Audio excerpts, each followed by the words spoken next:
The 20th dynasty. From 1200 to 1085 BC. King Ramesses III, User mery Amon. Reigned from 1198 to 1166.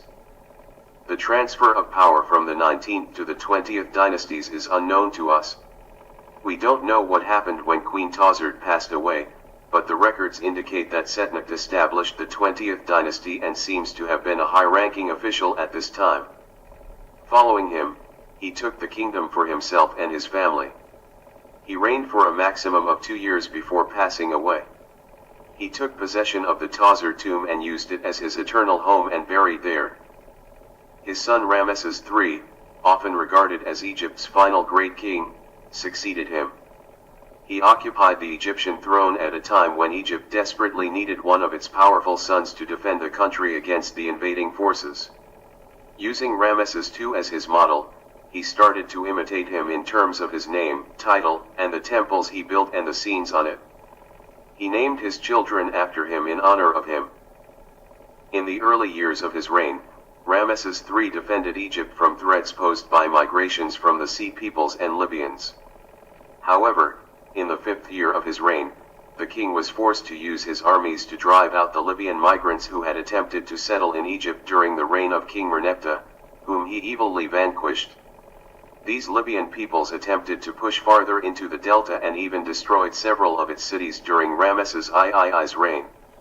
12,535 of them were killed and the king managed to stop their progress. At a temple dedicated to his memory in Medinet Habu, Western Thebes, the king recorded the details of this battle in texts and scenes. In the 8th year of his reign, Ramesses III led his land and sea armies to defend Egypt against the Sea Peoples who came from the islands in the Aegean Sea and Asia Minor, and invaded the Hittite kingdom and destroyed it. Several peoples participated in these migrations.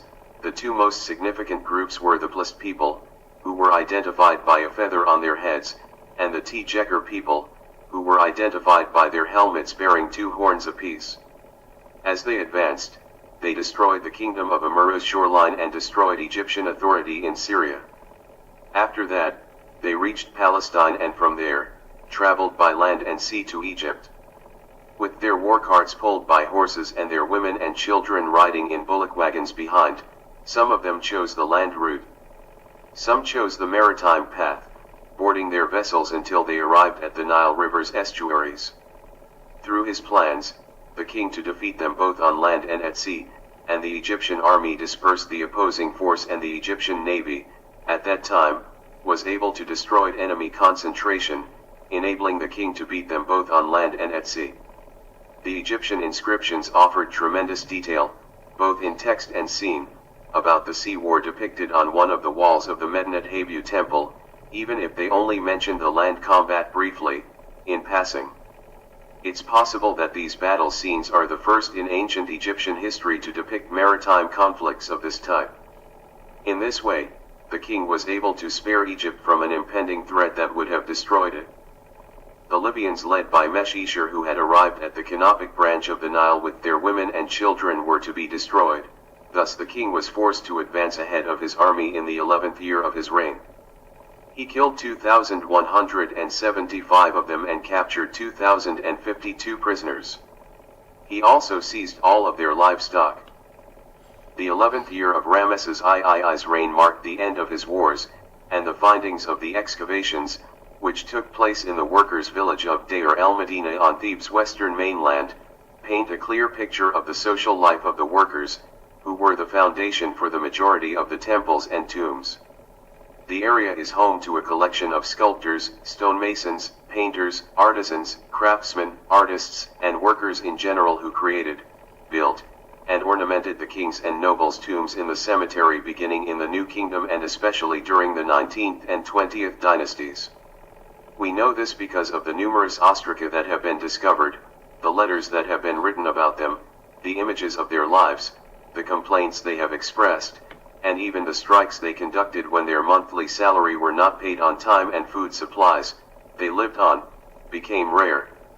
Maybe much more hazardous than this is the conspiracy described in multiple papyri, which involved some palace women working under Queen Titi. or Tidy's supervision, to depose the king and install her son, Penkaher, on the throne of Egypt.